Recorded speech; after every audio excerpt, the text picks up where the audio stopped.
कैसे हैं आप लोग। एक बार फिर स्वागत है आपका आपके छोटे से प्यारे से चैनल ओरेटर अड्डा पे। दोस्तों, आज मैं फिर से आपके सामने हूं, आपका ओरेटर निशात, और बात करेंगे बिहार की। बिहार की बात में सबसे ज़रूरी बात ये करनी है कि युवाओं से जुड़ी हुई कुछ बातें हैं, छात्रों के भविष्य की कुछ बातें हैं, और कुछ बातें ऐसी हैं जो नीतीश कुमार हमारे माननीय मुख्यमंत्री जी से जुड़ी हुई हैं।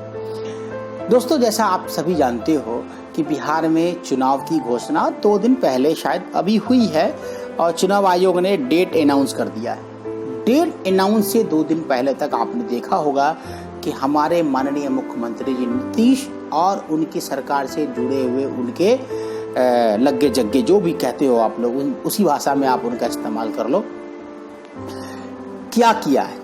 उनके कुछ विधायकों, उनके कुछ मंत्रियों ने पिछले 2 महीनों से सिर्फ शिलान्यास के कार्यक्रम किए हैं, कुछ वैकेंसीज निकाली है, और ठीक 2 दिन पहले उन्होंने क्या निकाला है, उन्होंने assistant professor in different universities of Bihar के बारे में निकाला है। आप सबको पता होगा, इलेक्शन कमीशन के अनाउंस के ठीक 2 दिन पहले इस तरह के वैकेंसी निकालने का आपका मकसद क्या है। पहला मकसद तो यह है कि आप इसी बहाने खुद के वोट साधना चाहते हो, और आप क्या करना चाहते हो ये आपको समझ सकते हैं। नीतीश कुमार का कार्यकाल जो पहला 10 साल का रहा, उसमें उनके कई उल्लेखनीय कार्य हैं, जिसका उल्लेख मैंने अक्सर पहले की वीडियोस में भी आपके पास किया है।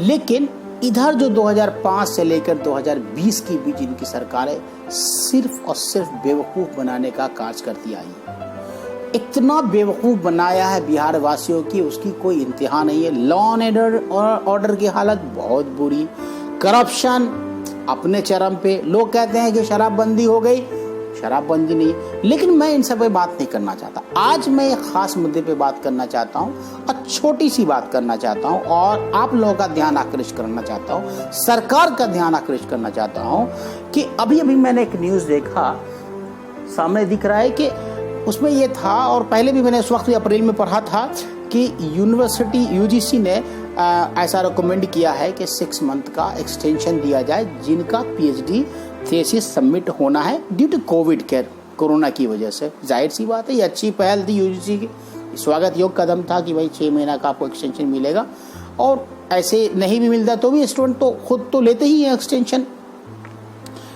ये तो बात हुई थीसिस सबमिट की।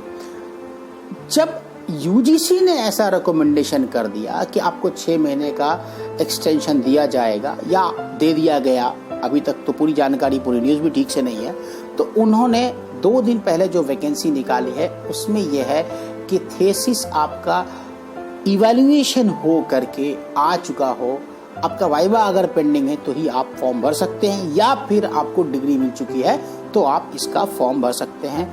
मीन्स कि जिन लोगों का थीसिस सबमिट सिर्फ हुआ है, वाइवा नहीं हुआ है, जिनका एवोल्यूशन नहीं हुआ है, जिनका पैनल नहीं बना है, इन लॉकडाउन की वजह से, कोविड की वजह से उनका भविष्य पूरी तरह अधर में है। अब कई छात्रों के मेरे पास फोन आए, उन्होंने मुझसे कहा कि भाई आप ऐसा कैसे होगा कि हम लोग इस बार जो लेक्चरशिप की वैकेंसी, असिस्टेंट प्रोफेसर की वैकेंसी आई है, उसमें हम लोग कैसे फॉर्म भर पाएंगे, क्योंकि कोरोना की वजह से हमारा किसी का थीसिस भी सबमिट नहीं हुआ, और किसी ने थीसिस सबमिट किया तो उनका इवैल्यूएशन होके नहीं आया, और वाइवा नहीं हो पाया, सिर्फ कोरोना की वजह से। तो इतनी सरकार अपने युवा छात्र, शोधार्थी छात्र, जिनका इंटरेस्ट बिहार के कॉलेजों में पढ़ाना, शिक्षण करने का शौक था, जिन्होंने भविष्य में सोचा था कि हम ऐसा करेंगे, उनका भविष्य अगला 10 साल 15 साल के लिए रोक दिया गया, और वो कहाँ जाएंगे।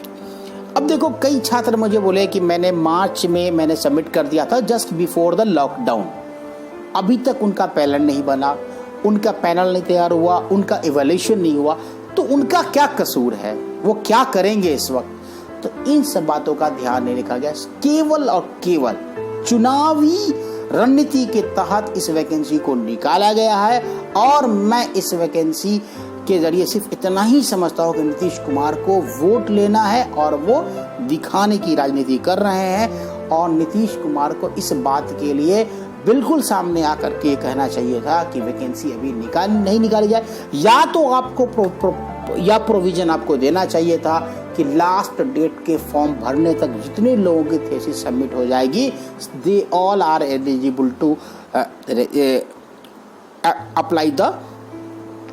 Apply for the post. Okay, तो हुआ क्या, आप कह रहे हो कि डिग्री चाहिए, आप 6 महीना से बिहार को बंद कर रखे हुए हो, किसी यूनिवर्सिटी में कोई ना शिक्षण कार्य हुआ है, ना ही कोई सबमिशन का कार्य हुआ है, ना कोई पढ़ाई लिखाई, ना कोई एग्जामिनेशन ढंग से हो पाए हैं। छोटे मोटे ऑनलाइन कुछ हुए होंगे तो हुए होंगे, मेरी जानकारी में तो वो भी नहीं हुए हैं।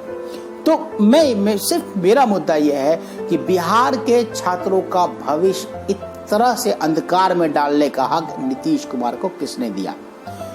छात्रों का जो मुद्दा है वो जेन्युइन मुद्दा है कि उनको फॉर्म भरने दिया जाए बिफोर ज्वाइनिंग। अगर उनको नहीं मिलता है, उनकी डिग्री नहीं आ पाती है, तो आप कुछ ऑब्जेक्शन कर सकते हो, लेकिन फॉर्म भरना, उनको वेटेज देना, ये इन सब से रोकना, ये इसको नाइंसाफी कहेंगे और छात्रों के भविष्य के साथ इसको खिलवाड़ कहेंगे।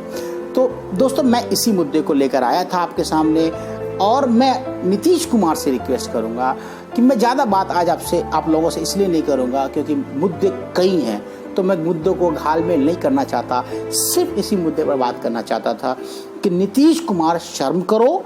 नीतीश कुमार इस रिक्रूटमेंट में सभी 2 नवंबर से बिफोर जितने भी थीसिस सबमिट होते हैं सबको अप्लाई करने का प्रावधान दो, और तभी जाकर के मैं समझूंगा कि आप छात्रों के भविष्य के प्रति, उनके करियर के प्रति, आने वाला जो फ्यूचर है, या बिहार के छात्रों, उन छात्रों के भविष्य के प्रति जिनको ये प्रोफेसर रिक्रूट होकर के पढ़ाने जा रहे हैं, उनके प्रति आप सीरियस हो।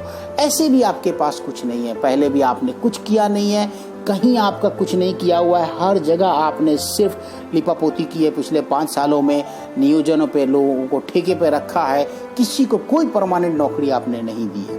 तो नीतीश कुमार जी, कम से कम आप भी चुनावी मोड में हैं, तो चुनाव के में आपको ये ख्याल रखना चाहिए था कि किसी जनता का, क्योंकि आपको फर्क नहीं पड़ता, 4-5 हजार लोग होंगे, 3-4 हजार लोग होंगे, आपका 10,000 वोट पूरे बिहार से कटेगा, तो जो वोट बैंक नहीं है उसका आपको कोई ख्याल नहीं। तो मैं सिर्फ यही कहना चाहूँगा कि छात्रों, आप, अभी कुछ छात्रों का मेरे पास फ़ोन आया था, उन्होंने ये कहा कि हम लोग we are going to fight writ high court. ये लोग हाई कोर्ट में रिट डालने जा रहे हैं, PIL डालने जा रहे हैं, वकीलों से बात कर रहे हैं, मतलब बैठे बिठाए छात्रों के भविष्य को अंधकार में डाल दिया, बैठे बिठाए छात्रों को हाई कोर्ट पहुंचा दिया, बैठे बिठाए उनको एक मानसिक प्रताड़ना का शिकारी बना दिया। आप शिकारी बन गए, वो मानसिक प्रताड़ित हो गए। कुछ लोग अवसाद में ग्रसित हो जाएंगे क्योंकि उनको ये लास्ट चांस था कि वो प्रोफेसर बन जाएं आपके कॉलेजों में, मार्क्स उनके अच्छे हैं। कुछ बच्चों ने मुझे फ़ोन किया जिनके मार्क्स 80% है PG के अंदर में, उनका थीसिस अभी सबमिट हुआ है, कुछ दिनों पहले, 1-1.5 महीना पहले सबमिट हुआ है उन लोगों ने, कुछ पहले सबमिट, कुछ तो मार्च में सबमिट हुआ है, फरवरी के लास्ट 29 फरवरी तक सबमिट हुआ है। लेकिन आप समझे नहीं, क्योंकि आपको बिहार के छात्रों, युवाओं के भविष्य कोई मतलब नहीं है। आपको केवल राजनीति करनी है, आपको कुर्सी चाहिए, आपको कुर्सी पानी है, इसलिए आप कुछ भी करेंगे। तो बिहार के लोगों से मेरा, बिहार के छात्रों से, बिहार के युवाओं से मेरा सिर्फ एक ही रिक्वेस्ट है कि इनका जोरदार विरोध कीजिए, ताकि 5,000 से 10,000 छात्रों का भविष्य अंधकार में न जाने पाए। बस इतना ही था आज के लिए, और मैं आपसे ये कहूँगा कि हमारे चैनल पर हमेशा आते रहें, सब्सक्राइब करें और जो भी करना है। ओके।